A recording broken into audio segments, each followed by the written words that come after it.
Nog 'n klompie mense wat arriveer van Springs, van Ventersdorp, van Johannesburg.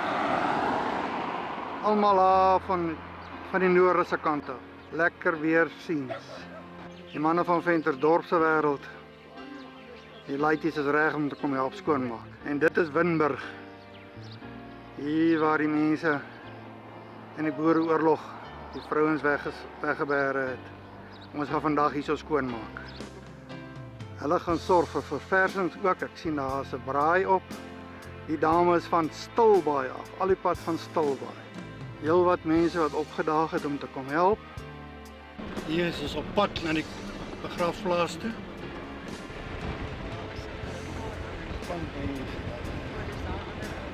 Ons aankoms en die manne is besig.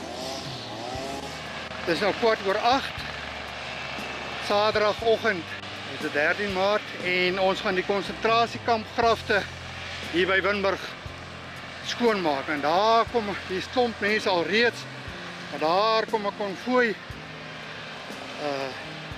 van die klomp wat by die polisiestasie bymekaar gekom het. Hier kom hulle nou aan.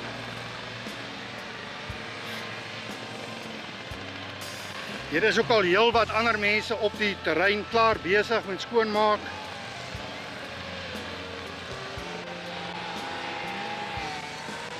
Ons kan sien hier word reeds gras gesny, die grafte word skoongemaak.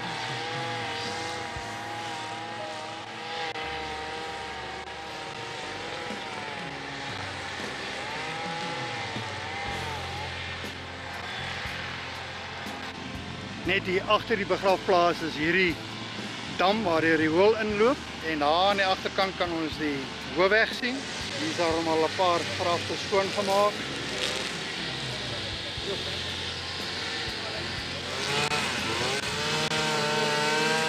Môre almal, die van julle wat my nou nog nie ken nie, ek is Rudy Rousseau en ek wil vir almal van julle baie dankie sê dat julle tyd en julle weg oopgevind het om vandag by hierdie besonderse geleentheid, jy weet, hier by mekaar te kan kom.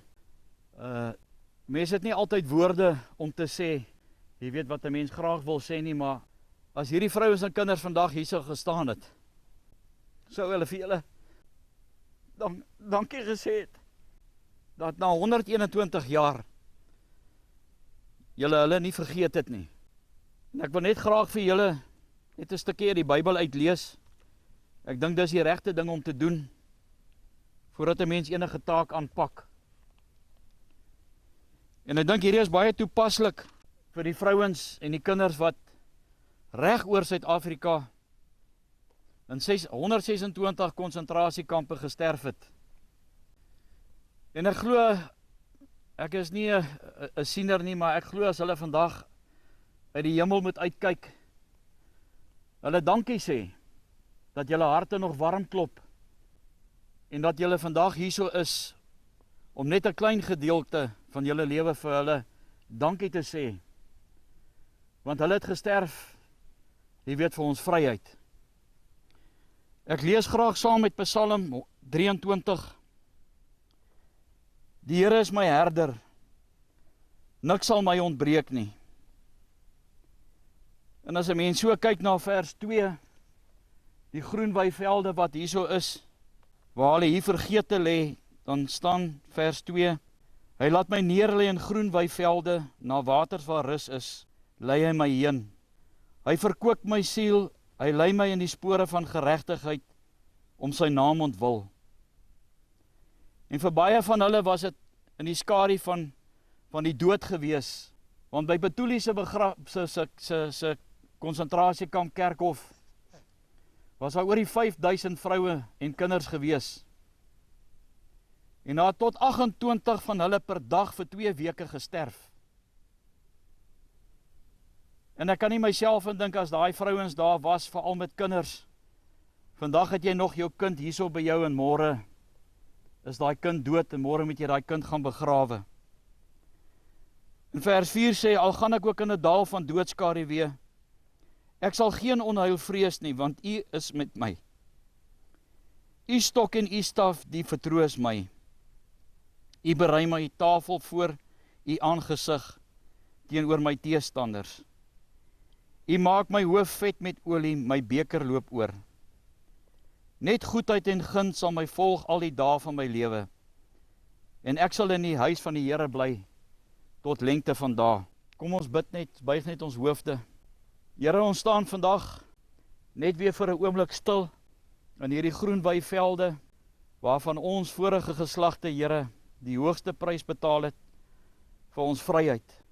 Maar Here, ek wil vandag baie dankie sê, dat elkeen wat hierso is, Here, U sal seën met 'n besonderse seën, omdat hulle harte warm klop, Here, en omdat dit vir hulle saak maak. Want Here, ons lewe vandag in 'n tyd dat ons vryheid so beperk word. Ons dink so aan hierdie vrouens en kinders, Here, wat die hoogste prys vir ons vryheid betaal het, die smarte wat hulle moes deurgegaan het. Here, ek dink nie in ons wildste drome sal ons ooit kan besef wat hulle moes deurgemaak het nie. En so dikwels, Here, in Professor Raad se boek, het vrouens geskryf en hulle mans aangemoedig om nie oor te gee teenoor die Britte nie, maar aanhou te veg. Al was daai omstandighede so gewees, Here, dat hulle kinders voor hulle dood gegaan het hulle nie moed opgegee nie, maar hulle het nog steeds, Here, aan U woord vasgeklou, en hulle het geweet, Here, dat U vir hulle sal uitkoms gee. Here, ek vra dat U elkeen wat hier is besonder sal seën. Here, baie dankie, na ek die oproep gemaak het, Here, dat daar nog mense is wat luister, wat nog omgee vir hulle erfenis. Here, maar ook elke kind en jong seun wat vandag hierso is, Here, dat hulle die pad vorentoe sal vat met moed, dat hulle sal besef, Here, dat hierdie toekoms in U hande is. Here, dat ons moet vasklou aan die woord en aan die genade, Here, wat U vir ons gegee het. Baie dankie, Here, vir hierdie voorreg om op hierdie Saterdagoggend ook nuwe vriende te maak. Dankie, Here, dat U ons hier veilig aangebring het. Dankie, Here, dat waar ons bietjie later met mekaar kan gesels oor wat in hierdie konsentrasiekampe gebeur het, Here, dat ons weet, Here, dat U 'n genadige God is, en dat die wat oorleef het, nog histories kan vertel, maar ook dit kan vertel, Here, dat al het dit hoe moeilik gegaan, U was elke dag onder daai smart saam met hulle gewees.